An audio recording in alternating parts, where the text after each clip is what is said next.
शुभ प्रभात।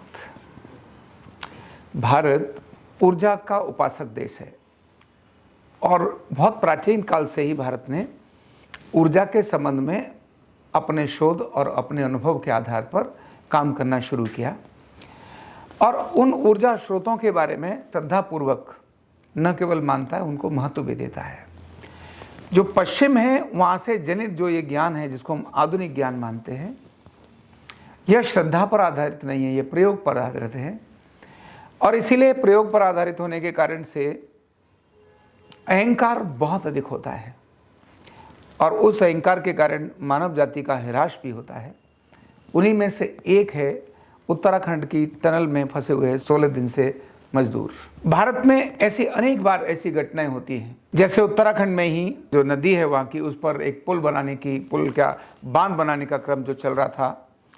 उस बांध बनाने के क्रम के लिए वहाँ जो उस नदी में धारी देवी का जो मंदिर था, उस मंदिर को वहाँ के वैज्ञानिकों ने, साइंटिस्ट ने ये सोचकर कि यहाँ जो श्रद्धालु आते हैं, अगर ये हमने बांध बना रहे हैं, इस बांध के कारण पानी यहाँ का बढ़ेगा और बढ़ने के कारण श्रद्धालुओं को असुविधा होगी, इसीलिए वहाँ से उन्होंने इस मंदिर को हटा करके बाहर ले जाने का प्रयास किया। और जैसे ही उसको बाहर लेकर गए, एक बहुत भयंकर प्रलय मात्र कुछ ही घंटों के अंदर पूरे उत्तराखंड में देखने को मिली, जो उस नदी का स्वरूप ही बदल दिया। न केवल नदी का स्वरूप बदल दिया, इवन चारों धामों के स्वरूप बदल दिए। मैं मिजोरम में गया और वहाँ पर क्योंकि वहाँ तो सभी क्रिश्चियन बहुल हैं, तो इस प्रकार की चीज़ों को मानते भी नहीं हैं, लेकिन एक पुल बना रहे थे, बहुत बड़ा पुल बना रहे थे। उस पुल बनने के काम ही नहीं आ रहा था, किसी प्रकार से पुल नहीं बन रहा था। वहाँ के जो इंजीनियर थे, जो वो देख रहे थे, उन्होंने ये बात मुझे शेयर करी कि जब पुल बना रहे थे तो पुल बार बार बनाते और टूट जाता। एक से एक बड़े साइंटिस्ट वहाँ आकर के उसको देखने लगे, जाना कि आखिर पुल क्यों नहीं बन रहा, जबकि बड़ा छोटा सा एरिया है। तो उनको ध्यान में आया कि वहाँ कोई एक ऐसी मूर्ति, कुछ पत्थर थे, जिसको हटाकर वहाँ के जो इंजीनियर्स थे उन्होंने साइड करा दिया।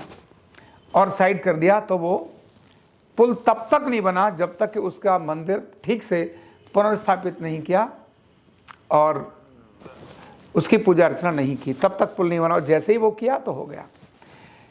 आज का जो विज्ञान है, बड़ी अहंकार पूर्वक चलने के कारण से उन्होंने ये जो टनल है उसके बाहर एक जो मंदिर था, सामान्य सा मंदिर, छोटी सी कई मूर्ति, सोचा ये क्या महत्व रखता है। लेकिन भारत में जितने भी तीर्थ, अपने जो बड़े तीर्थ स्थल हैं, वहाँ पर जो मूर्तियाँ हैं वो केवल पिंडी स्वरूप में हैं, वो साक्षात किसी चित्र में नहीं है, किसी एकदम स्पष्ट प्रतिमा में नहीं है, वो केवल एक प्रतीक मात्र हैं। लेकिन वो ऊर्जा के पुंज हैं, वहाँ पावर है, वो ऊर्जा है, वो ऐसे ही नहीं है। इसीलिए भारत के देवी देवताओं को जब हम तीर्थों में जाते हैं तो सजाया तो जाता है, लेकिन अगर उनको सजाए बिना देखें तो उनका स्वरूप किसी भी स्पष्टता को नहीं धारण करता। तो यही अहंकार जो आज के विज्ञान का है, ये एक बहुत बड़ा दुख का कारण भी बनता है, कष्ट का कारण भी बनता है, संकट का कारण भी बनता है। ठीक उसी प्रकार से उत्तराखंड में भी यही प्रक्रिया हुई। और जब तक उत्तराखंड में उस स्थान को नहीं निकाल लेंगे जिसके कारण से ये इतनी बड़ी टनल, क्योंकि टनल पहली बार थोड़ा बना रहे, टनल तो बनाते ही रहते, बड़ी से बड़ी टनल बनाते, और चलो टनल बना ली, समझ में आ गया। उस टनल में फंसे हुए मजदूरों को निकालने के लिए 16 दिन से सतत प्रयत्न है और दुनिया के बड़े बड़े प्रयास चल रहे हैं, लेकिन फिर भी कभी वहाँ ड्रिल करते हैं तो वो टूट जाता है, उनका जो वर्मा होता है वो टूट जाता है। कभी और वर्टिकल लेकर जाते हैं तो वहाँ पर भी नहीं आ रहा। मतलब वो साइंटिस्ट खुदी हुई जगह पर गड्ढा नहीं खोद पा रहे, खुदी हुई जगह पर। इसका मतलब है कोई असाधारण बात है जो विज्ञान की समझ से परे है। निश्चित ही जब तक वो चीज़ नहीं समझ में आएगी, उन मजदूरों को निकालना संभव नहीं होगा। इसलिए एक तरफ वैज्ञानिकों को अपने प्रयास करने चाहिए, दूसरी तरफ वहाँ के लोगों को इस प्रक्रिया में अपना ध्यान लगाना ही होगा। जब तक वो नहीं लगा लेंगे तब तक मजदूरों को वहाँ से निकलना संभव नहीं होगा। Thank you so much. Neurotherapy का कंप्लीट कोर्स सीखने के लिए जुड़िए हमारे ऑनलाइन ट्रेनिंग प्रोग्राम से और जानिए करीब 100 बीमारियों का इलाज बिना दवा और बिना मशीन के।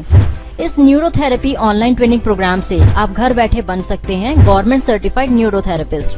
रजिस्ट्रेशन के लिए नीचे दिए गए नंबर पर अभी कॉल करें और हाँ, हमारे वीडियो को लाइक करना, शेयर करना और चैनल को सब्सक्राइब करना बिल्कुल भी ना भूलें। धन्यवाद।